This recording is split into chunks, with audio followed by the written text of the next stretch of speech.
Very good morning all of you students. आज हम directorate of education Delhi की तरफ से जो होम साइंस की थर्ड वर्कशीट जारी की गई है उसको सॉल्व करेंगे।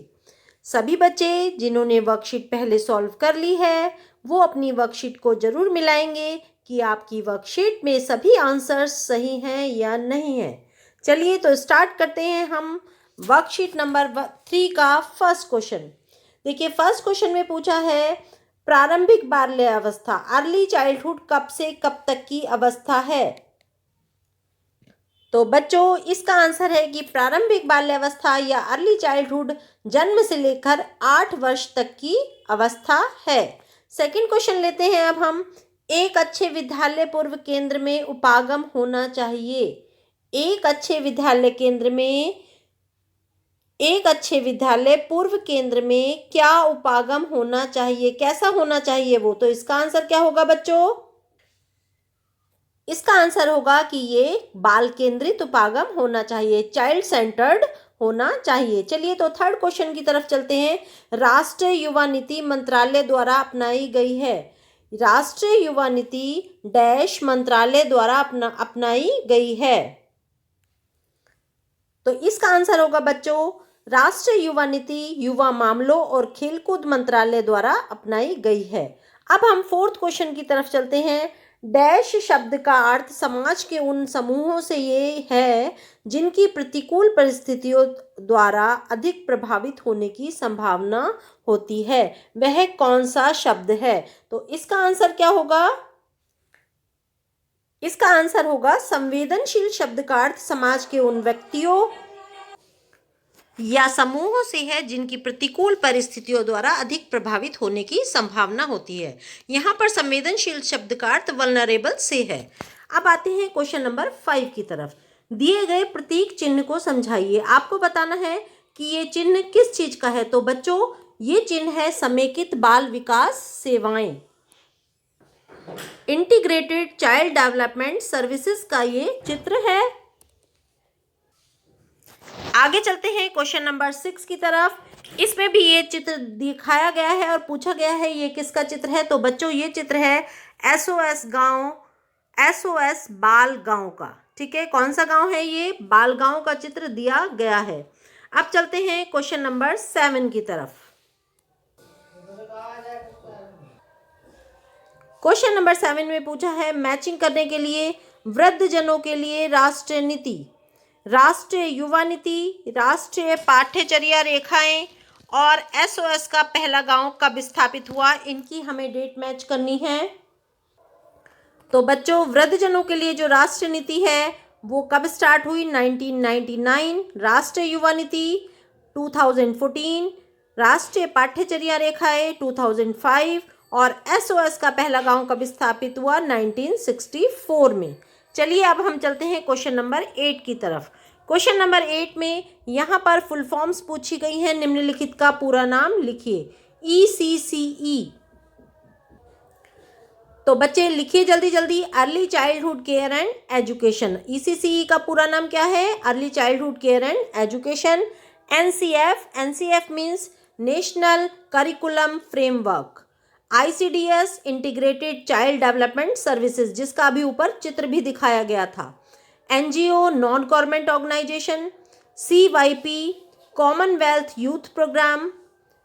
NOAPS national old age pension scheme.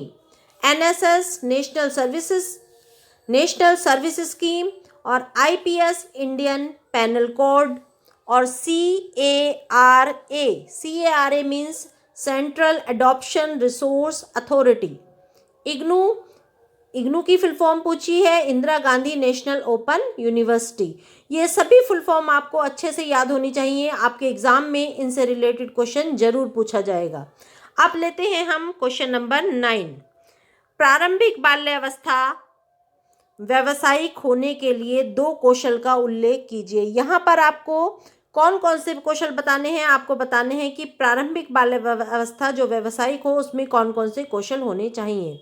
इसमें सबसे पहले होना चाहिए बच्चों और उनके विकास में उस व्यक्ति को रुचि जरूर होनी चाहिए। जो व्यक्ति early childhood care and education में अपना व्यवसाय करना चाहता है उसको बच्चों में रुचि होनी चाहिए, उनके डेवलपमेंट में रुचि होनी चाहिए, इंटरेस्ट होना चाहिए। छोटे बच्चों की आवश्यकता और क्षमताओं के बारे में उसको जानकारी होनी चाहिए। बच्चों से बातचीत करने की क्षमता होनी चाहिए और क्या होनी चाहिए, और बच्चों को से बातचीत करने के क्षमता के साथ साथ प्रेरणा भी उनको देनी चाहिए।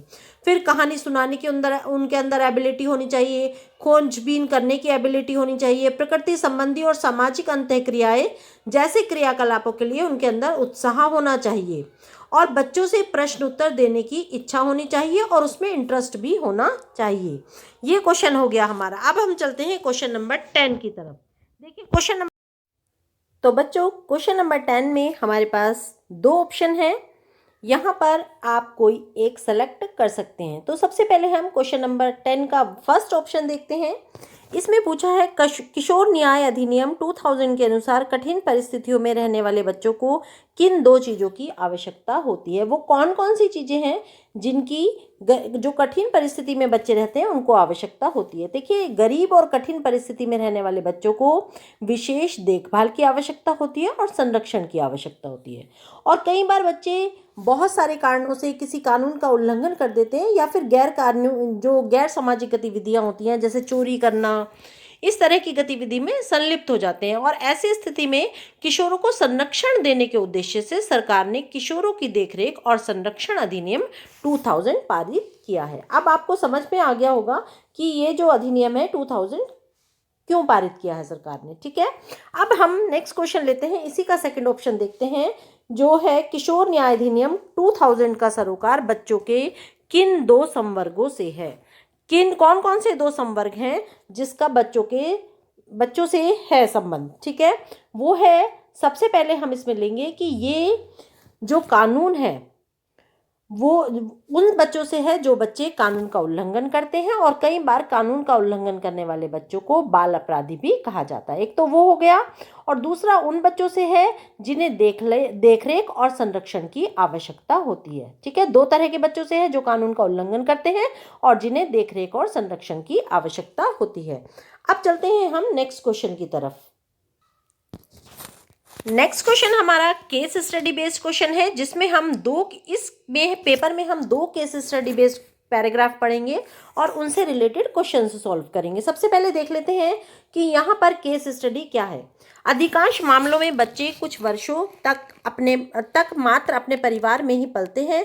कुछ मामलों में जहां माँ घर के बाहर काम करती है वहां बच्चों की देखरेख के लिए वैकल्पिक व्यवस्था की आवश्यकता हो सकती है। वैकल्पिक व्यवस्था का मतलब है कि जब माँ बाहर जाती है तो उनको कोई सब्स्टिट्यूट चाहिए जो उनकी देखरेख करे बच्चों की। सामान्यतः पारंपरिक रूप से बच्चे की देखभाल परिवार की अन्य ऐसी किसी महिला पर होती थी जो स्थायी रूप से परिवार के साथ रहती थी, जैसे कि संयुक्त परिवारों में, अथवा बच्चे की देखभाल के लिए अस्थायी रूप से परिवार में रहती हैं। जबकि आजकल क्या है, पहले तो होता था कि यदि माँ बच्चों की बाहर चली गई है तो उनके घर में बुआ है, चाची है, वो बच्चों की देखभाल लेती थी। लेकिन आजकल क्या है, आजकल संस्थागत शिशु देखभाल की प्रावधान की आवश्यकता बढ़ती जा रही है। इसके लिए कोई अनौपचारिक पारिवारिक देखभाल की व्यवस्था हो सकती है, जिसमें आस पड़ोस की कोई महिला अपने घर में व्यवसाय के रूप में क्रैच चला सकती है, अथवा कोई संस्थागत केंद्र हो सकता है जहां बच्चों की देखभाल की जा सकती है। शिशु केंद्र को प्राथमिक देखभालकर्ता के विकल्प के रूप में देखा जाता है, यद्यपि इन्हें बच्चों के सीखने और विकास की बेहतरी के लिए आवश्यक अनुभव के रूप में नहीं देखा जा सकता है। चलिए तो इसका फर्स्ट क्वेश्चन देखते हैं कि फर्स्ट क्वेश्चन क्या है। फर्स्ट क्वेश्चन है, निम्नलिखित में से कौन सी एक अच्छे क्रैच द्वारा प्रदान की जाने वाली सुविधा नहीं है। यहाँ पर पूछा है कि अच्छे क्रैच द्वारा प्रदान की जाने वाली सुविधा नहीं है। ये क्वेश्चन को आप ध्यान से पढ़ेंगे कि पूछा क्या है क्वेश्चन में। तो पहला आता है यहाँ पर खिलाना, दूसरा आता है सुरक्षा, तीसरा आता है अप्रशिक्षित देखभालकर्ता, और तीसरा आता है स्वच्छ परिवेश। देखिए खिलाना भी चाहिए बच्चे को, सुरक्षा भी चाहिए और स्वच्छ परिवेश भी चाहिए। क्या नहीं चाहिए? अप्रशिक्षित देखभालकर्ता। जो देखभाल करता है वो होने चाहिए प्रशिक्षित, ट्रेंड होने चाहिए, अप्रशिक्षित नहीं होने चाहिए। नेक्स्ट क्वेश्चन लेते हैं हम। क्रैच में शिशुओं और छोटे बच्चों की देखभाल कौन करता है? जो क्रैच होता है वहां पर दादा दादी करते हैं? नाना नानी करते हैं? नहीं। बहन करती है? नहीं करती। डॉक्टर करता है? नहीं करता है। तो कौन करता है? वहाँ पर देखभाल करता है देखभाल करता। अब आते हैं हम इसी पैराग्राफ से रिलेटेड थर्ड क्वेश्चन की तरफ। आपके अनुसार ऐसी स्थिति की सबसे बड़ी कमी कौन सी है जब बड़े भाई बहन द्वारा वैकल्पिक देखरेख की जाती है? जब बड़े भाई बहन द्वारा वैकल्पिक देखरेख की जाती है वो आपको बतानी है। जब बड़े भाई बहन अपने छोटी भाई बहन से प्यार नहीं करते हैं, या हो सकता है कि उन्हें अपनी स्कूली शिक्षा छोड़नी पड़े, वे आपातकालीन स्थिति में बच्चे को संभालने में सक्षम नहीं होंगे, या फिर यहाँ पर आप दोनों बताएंगे बी और सी। यस, यहाँ पर दोनों होगा, बी भी और सी भी। फोर्थ क्वेश्चन लेते हैं हम। शैशवावस्था के बीच की आयु है। शैशवावस्था के बीच की आयु कौन सी है? वो आयु है बच्चे 0 से लेकर 2 वर्ष तक की आयु शैशवावस्था के बीच की आयु कहलाती है। अब हम लेते हैं second case study. Second case study based question solve करते हैं। भारत में पहला एसओएस गांव 1964 में स्थापित किया गया। इस चीज को तो बच्चे आप रट लीजिए कि कब ये स्थापित किया गया पहला गांव, 1964 को। अब यह संगठन देश भर में 40 विशिष्ट गांवों में लगभग 6000 जरूरतमंद बच्चों की देखभाल करता है। भारत में जब भी कोई विद्रोह अथवा पर्यावरण और प्राकृतिक आपदा, जैसे भोपाल में 1984 में विषैली गैस के रिसाव की घटना, या भीषण चक्रवात अथवा विनाशकारी भूकंप और सुनामी के आने पर एसओएस बच्चों के गांवों में आपातकालीन राहत कार्यक्रमों के द्वारा तत्काल सहायता प्रदान की है, जहां विशेष रूप से इन एसओएस गांवों को स्थायी सुविधाओं से सज्जित किया गया है। अब पहला क्वेश्चन देखते हैं, एसओएस गांव कैसे संगठन है? यहाँ पर पूछा है कि एसओएस गांव कैसे संगठन है? स्वतंत्र सरकारी सामाजिक संगठन, स्वतंत्र गैर सरकारी। तो इसका आंसर है बच्चे स्वतंत्र गैर सरकारी सामाजिक संगठन होते हैं एसओएस गांव, independent non government social organisation. चलिए अब नेक्स्ट क्वेश्चन की तरफ चलते हैं। Question number 2।